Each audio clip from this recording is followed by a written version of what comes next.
During trading hours yesterday, the tech-heavy NASDAQ index fell by as much as 1.8%. Each of the FANG stocks, Facebook, Amazon, Apple, Netflix, and Google, all declined. And now rising bond yields and interest rates are prompting investors to back away from tech and move towards safe haven assets like precious metals.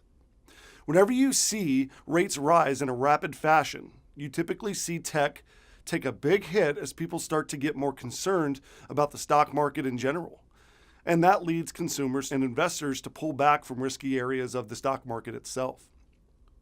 Bond yields spiked following the jobs report on Friday, and the benchmark 10-year Treasury hit 3.24%, its highest level in more than 7 years.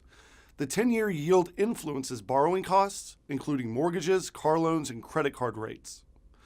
The Federal Reserve is gradually raising its target interest rate with the intent on keeping inflation in check, but it's making borrowing much more expensive. That also increases the cost of paying back existing debt, which could slow spending and eventually slow the economy along with it.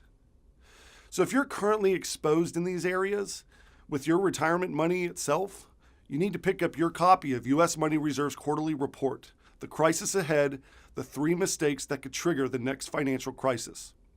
This report lists 3 main issues that we are currently dealing with as a country that could lead us into the next major recession. So to get your copy, click the link in the description below, or you can call the number on your screen to speak to a U.S. Money Reserve representative that can get that sent to either your physical address or a digital copy to your email. If you have any questions regarding this video, you can also post your question in the comment sections below, and we will address those as well.